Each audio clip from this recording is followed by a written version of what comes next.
दोस्तों हम चलते हैं डॉक्टर नमन उतरीजा सर के पास, जो कि हेड ऑफ ऑन्कोलॉजिस्ट हैं, यानी कि इस डिपार्टमेंट के हेड हैं। आइए दोस्तों हम उनके पास चलते हैं और उनसे और अधिक जानकारी लेते हैं इस बीमारी के बारे में, कैंसर के बारे में। तो दोस्तों हम आए हुए हैं डॉक्टर नमन उतरीजा सर के पास, और डॉक्टर नमन उतरीजा चिकित्सा के क्षेत्र यानी कि कैंसर के क्षेत्र में उनका अमूल्य योगदान किसी से छुपा हुआ नहीं है। Doctor Naman Utreja sir Max, Vedanta, sir Ganga Ram और फोर्टिस जैसे अस्पतालों में अपनी सेवाएं दे चुके हैं, और आजकल GS super speciality GS cancer hospital Hapur Pilkhuwa में कार्यरत है। तो दोस्तों आइए कैंसर के बारे में डॉक्टर नमन उतरीजा से और बारीकी जानकारी लेते हैं।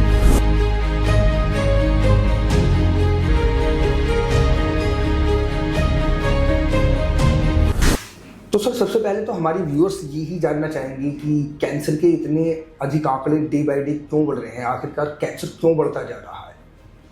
नमस्कार, मैं डॉक्टर नमन उतरेजा। जैसा कि नावेद जी आपने बहुत अच्छा सवाल पूछा है कि कैंसर के आंकड़े, नए केसेस में वृद्धि क्यों हो रही है। सबसे पहले मैं इसमें जाऊंगा हमारे लाइफस्टाइल, हमारी जीवन शैली। आजकल अगर आप देखें तो हमारा जो लाइफस्टाइल है वो बहुत सीडेंट्री है। सीडेंट्री का माने हमारा जो काम करने की तरीका है, जो हमारी काम करने की जॉब है, वो बैठे रहने की है अधिकतर, चाहे कंप्यूटर पे, चाहे लैपटॉप पे, चाहे अपने ऑफिस की चेयर पे कॉपी पेन लेके हिसाब करने का। तो सीडेंट्री लाइफस्टाइल, ताकि एक्टिविटी नहीं।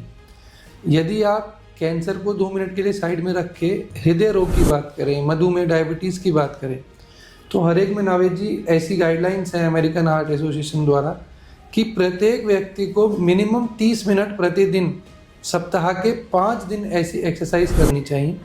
ज़रूरी नहीं है कि एक्सरसाइज जिम हो, जुम्बा हो, ये बैडमिंटन हो सकता है, ये जॉगिंग हो सकता है, ये प्राणायाम हो सकता है, या योगा हो सकता है। तो हमें सबसे पहले जो हमारा लाइफस्टाइल है उसको सुधारना होगा। नंबर 2, हम जो एयर इनहेल कर रहे हैं, मतलब जिस हवा का हम इस्तेमाल कर रहे हैं जीने के लिए, सांस लेने के लिए, वो भी आप देखें दिल्ली एनसीआर के क्षेत्र में, खासकर दिल्ली एनसीआर, नोएडा, मुरादाबाद, गाज़ियाबाद, इस एरिया में इस दौरान, जबकि नवंबर से जनवरी के बीच में स्पेशली एयर पोल्यूशन AQI बहुत हाई हो जाता है। तो कहीं अगर आपने हिंदुस्तान टाइम्स में या नवभारत टाइम्स में पढ़ा हो तो उसमें लिखा था कि दिल्ली में 1 घंटा सांस लेने का मतलब है आज से 15 दिन पहले 15 सिगरेट पीना। तो अब आप ये देखिए कि कितने हाई चांसेस हैं हमारे को, जो हम हवा इनहेल कर रहे हैं जिस हवा को, उससे चांसेस कैंसर के। नंबर 3, हम जो डाइट ले रहे हैं, रात को लेट खा के सो गए 9 बजे, 10 बजे खाना खाया, 10:30 सो गए, स्पाइसी खाना खाया। तो ऐसा नहीं है कि कैंसर एक सीधी बीमारी है कि इसको कुछ नहीं हुआ सीधा कैंसर होगा। कैंसर से पहले बहुत अच्छे अलग बीमारी के लक्षण मिलते हैं जो कि हमें इंडिकेशन देते हैं, हमारी बॉडी हमें आइडिया देती है कि शायद कुछ गड़बड़ है, बट हम उसे भाग दौड़ की ज़िंदगी में नज़रअंदाज कर देते हैं। जैसे कभी किसी के लैट्रिन काले रंग की आई तो हमने कहा कोई बात नहीं, कब्जी रही होगी, बट वो अधिकतर काले रंग की आ रही है तो हमें एक डॉक्टर को दिखाना चाहिए कि क्या कोलोनोस्कोपी, सिग्मोइडोस्कोपी की ज़रूरत तो नहीं है।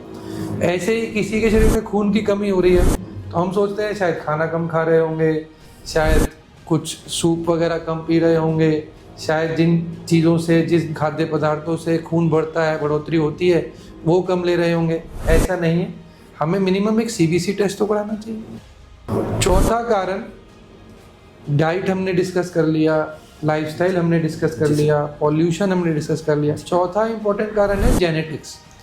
कुछ कैंसर्स ऐसे होते हैं जैसे ब्रेस्ट कैंसर्स, यूट्राइन कैंसर्स, इनमें हमने ये देखा गया है कि माता पिता, नाना नानी, सगे मौसा मौसी, यानी कि फर्स्ट डिग्री ब्लड रिलेटिव्स, इनमें अगर कैंसर है तो हमें जेनेटिकल स्क्रीनिंग जल्दी शुरू करनी चाहिए। उन पेशेंट्स में भी जो आज पेशेंट नहीं है, नॉर्मल है, बट जैसे ही उनकी उम्र 30 से 35 साल होती है, साल में एक बार स्क्रीनिंग शुरू हो जानी चाहिए। उदाहरण के लिए अगर हम बात करते हैं ब्रेस्ट कैंसर की, तो अगर किसी की मौसी, नानी या माता जी को ब्रेस्ट कैंसर है तो जैसे ही उन मैडम की आयु 35 साल 35 ईयर्स के अराउंड होती है तो एक साल में एक बार एक स्क्रीनिंग मैमोग्राम करा लेना चाहिए। इससे नावेद जी ना सिर्फ हमें बीमारी का पता चलेगा बल्कि बहुत ही अति जल्द पता चल जाएगा, प्री मैच्योर स्टेज में पता चल जाएगा। हो सकता है हम उसको जड़ से ठीक करने में सक्सेसफुल। 5वां इम्पॉर्टेंट कारण, इन 4 कारणों के अलावा जेनेटिक्स के बाद जो आता है, धूम्रपान, तंबाकू, शराब का सेवन। कुछ लोग कहते हैं मैंने बीड़ी छोड़ दूंगा तो सुबह उठ के मेरा पेट साफ नहीं होता, पर पेट तो साफ हो ही रहा है, साथ में बहुत कुछ साफ हो रहा है जो हमें महसूस अभी नहीं होता, बाद में होता है। तो इस वीडियो के माध्यम से, आपके माध्यम से सबसे यही रिक्वेस्ट करूंगा, बीड़ी सिगरेट का, तंबाकू का, शराब का सेवन आज ही बंद करें, प्रतिज्ञा लें, एंटी प्लेज लें कि हमें कुछ नहीं करना है और आगे बढ़ते रहना है, स्वस्थ रहना है। तो ये सब कारण है बढ़ोतरी।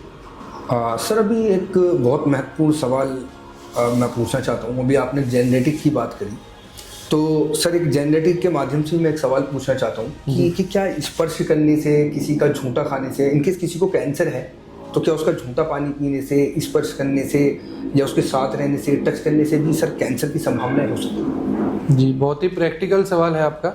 तो ऐसा नहीं है नावेद जी, हम लोग सुबह शाम कैंसर मरीजों के साथ रहते हैं। मैं तो अधिकतर उनके साथ चाय और कभी कभी अपना लंच भी मरीजों के साथ ही करता हूँ। बस मैं यही समझाता हूँ कि घर पे अगर प्रेग्नेंट फीमेल्स हैं या 2-3 साल के बच्चे से कम उम्र के हैं तो उनसे कांटेक्ट में ना आए, ऐसा बिल्कुल नहीं है।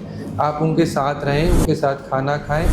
पर हाँ, कोई भी ऐसा प्रोसीजर जब हो रहा है, जब आपका ब्लड सीक्रेट हो रहा है, उदाहरण के लिए कोई घर पे सीवीजी सैंपल लेना है, तो उस टाइम पे ये जो वल्नरेबल एज ग्रुप है 65 के ऊपर या वल्नरेबल पॉपुलेशन है जैसे प्रेग्नेंट औरतें, फीमेल्स, तो उनमें उस समय हमें थोड़ा ध्यान रखना है कि वो हमसे दूर रहें।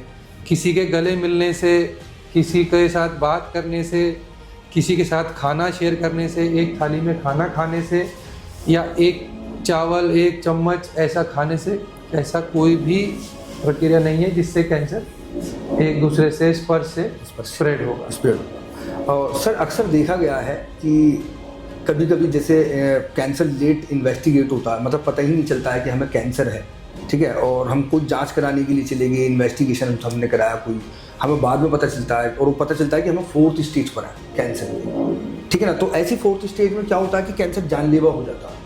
तो इसके प्रारंभिक लक्षण क्या हो सकते हैं? क्या आप कोई मेन प्रारंभिक लक्षण बता सकते हैं जिससे हमारे व्यूअर्स को सहायता मिले आसपास के क्षेत्र में ही बताने?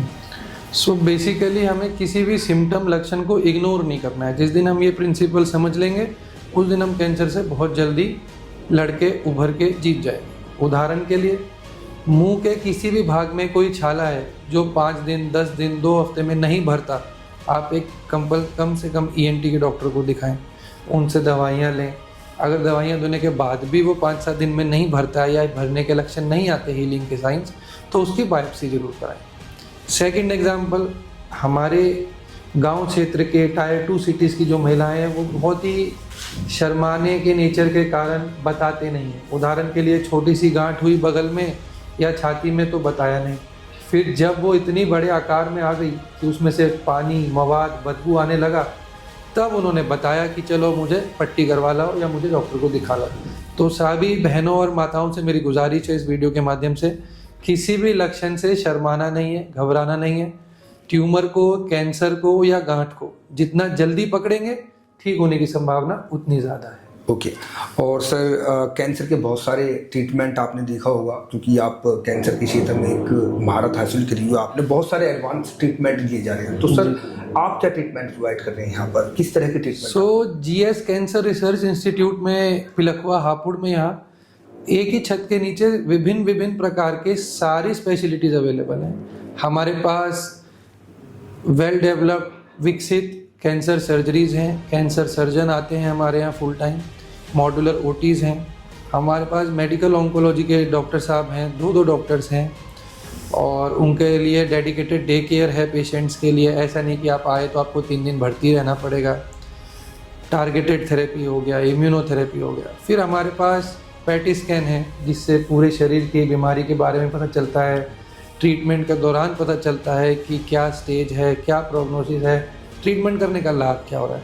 और फिर हमारे पास आता है रेडियोथेरेपी। रेडियोथेरेपी में हमारे पास लीनियर एक्सेलरेटर, जो इस क्षेत्र का सबसे पहला हेल्सियन लगा है, बहुत ही डेडिकेटेड और वेल एडवांस मशीन है। 1 सेंटीमीटर से ऊपर लेके बड़े से बड़ा ट्यूमर को भी हम रेडिएशन से किल कर सकते हैं, सेल्स को श्रिंक कर सकते हैं, छोटा कर सकते हैं। इसमें हमारे पास जो लेटेस्ट टेक्निक हैं, जैसे आपने सुना होगा IMRT, image guided radiotherapy, IGRT, इसका भी एक लेटेस्ट वर्जन आ गया है जिसको हम रैपिड आर्क थेरेपी बोलते हैं। रैपिड आर्क थेरेपी ट्रीटमेंट में सिर्फ 3 मिनट लगते हैं, कभी कभी 4 लगते हैं, जो कि पहले 3D CRT जैसी क्रूड टेक्निक्स में लगभग 15 से 16 मिनट लगते थे। यह एक पेनलेस प्रोसीजर होता है रेडियोथेरेपी। ना किरणें आपको दिखाई देती हैं, ना इनकी खुशबू है, ना सुगंध है, ना बदबू है, ना ये आपको महसूस होंगी, ना गर्म लगेगा ना ठंडा लगेगा। और ब्रेकी थेरेपी एक दूसरा प्रकार है रेडियोथेरेपी का, जिसमें रेडिएशन का सोर्स पेशेंट के भीतर या नज़दीक रख दिया जाता है। ये ज़्यादातर महिलाओं में uterus cancer, cervical cancer, endometrial cancer, breast cancer, इन सब में यूज़ होता है। और इन चारों के अलावा हमारे पास एक सबसे इम्पोर्टेंट एस्पेक्ट है जिसको हम पैलिएटिव केयर बोलते हैं। कुछ लोग होते हैं बहुत लेट पता चलता है, उसमें हमारे पास आयुर्वेदा डिपार्टमेंट है इन हाउस। तो हमारे आयुर्वेदा के जो डॉक्टर मित्र हैं वो लोग आपके बालों के झड़ने के लिए, आपकी वॉमिटिंग के लिए, आपके नौजिया के लिए, गैस के लिए, कमज़ोरी के लिए, खून की वृद्धि करने के लिए हमारे पास आयुर्वेदिक औषधियाँ भी हैं। अब ज़रूरी नहीं कि आपको गैस हुई आपने पेंटोसिड खाई आप ठीक हो जाए, या मुझे गैस हो तो मैं पेंटोसिड खा के ठीक हो जाऊँ। कभी कभी हमें त्रिफला, चूरन ऐसी चीज़ें भी लेनी पड़ती हैं।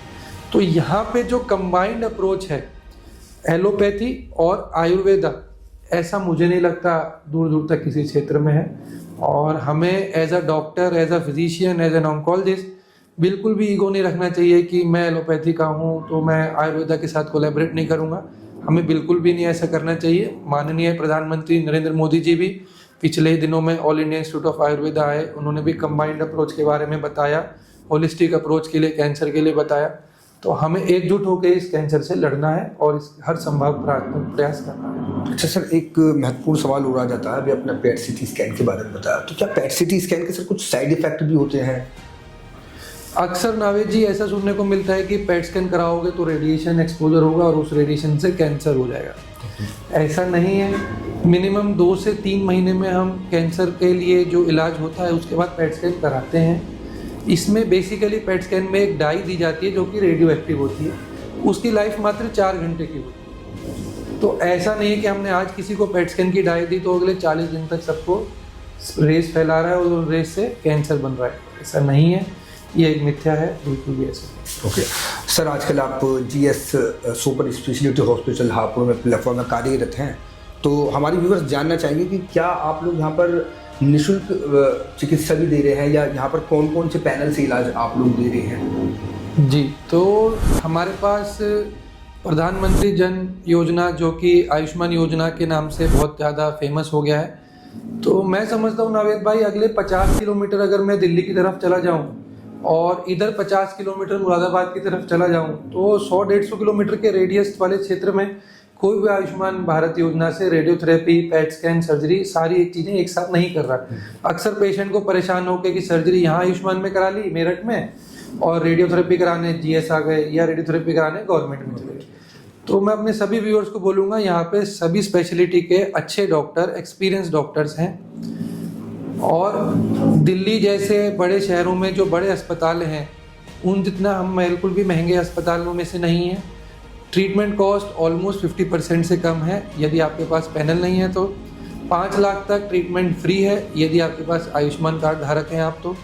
इसके अलावा नावेद जी हमारे पास ESI, ECHS, रेलवेज और लगभग 8 से 10 TPA पैनल्स जिसमें कैशलेस ट्रीटमेंट की सुविधा उपलब्ध है, वो भी हमारे यहाँ उपलब्ध है। अच्छा सर, एक आखिरी सवाल और पूछना चाहूँगा, कैश में इन केस अगर जो आपके पास कोई पेशेंट आता है तो सर क्या फाइनली क्या खर्चा आ जाता है इसमें, क्या? नावेद जी बेसिकली इस पे डिपेंड करेगा कि उसका कौन सी बॉडी में किस एरिया का ट्यूमर है, उसकी स्टेज क्या है और क्या प्रोबेबिलिटी है उसके ट्रीटमेंट करने के, ठीक करने की। यह सब एक माध्यम जिसका नाम ट्यूमर बोर्ड होता है, उसमें हम चारों डॉक्टर एक साथ बैठते हैं, न्यूक्लियर मेडिसिन के, सर्जरी के, रेडिएशन के, कीमो के। फिर हम एक निष्कर्ष पे पहुंचते हैं कि हमारे एक्सपीरियंस के अनुसार और आज का अवेलेबल लिटरेचर, पुस्तकों, जर्नल्स में जो लिखा है उसके अनुसार इस पेशेंट के लिए ये पद्धति ठीक रहेगी। फिर आती है ट्रीटमेंट कॉस्ट। मैं आपको आश्वासन दिलाता हूँ और बहुत ही गर्व से कह सकता हूँ, जैसे कि 2016 से GS हम सभी भाइयों बहनों और सोसाइटी की सेवा में लगा हुआ है, वैसे ही ये जो नई ब्रांच हमारे पास खुली है GS कैंसर रिसर्च इंस्टीट्यूट, यहाँ दिल्ली, मेरठ, मुजफ्फरनगर, इनफैक्ट ऋषिकेश हरिद्वार तक भी आप चले जाएंगे उससे भी कम दरों में ट्रीटमेंट है। ऑलमोस्ट 50% से कम ट्रीटमेंट कॉस्ट में हम कर रहे हैं। और जिनके पास पैसे की बहुत ज़्यादा दिक्कत है उनके लिए हम आर्थिक सहायता, फंडिंग, NGOs के माध्यम से भी फंड्स इकट्ठा करके, ताकि कोई भी बीमारी का इलाज हो सके और कोई भी इंसान, मरीज बिना इलाज के ना रहे। बहुत अच्छी बात कही डॉक्टर नमन नुतरेजा सर ने। और आपने देखा कि वो बता रहे थे कि आर्थिक सहायता भी प्रदान की जा रही है उन मरीजों के लिए जिनको थोड़ी सी फाइनेंशियल प्रॉब्लम। तो दोस्तों हमारे साथ में थे अभी डॉक्टर नमन नुतरेजा सर। तो अभी हम नेक्स्ट वीडियो में उनसे जानेंगे रेडिएशन तकनीक के बारे में, रेडिएशन के बारे में बारीकी से बात करेंगे। अभी फिलहाल के लिए इतनी। और अगर जो आप डॉक्टर नमन नुतरेजा सर से मिलना चाहते हैं तो आप इस दिए गए हुए नीचे नंबर पर संपर्क कर सकते हैं। जब तक के लिए धन्यवाद। Thank you.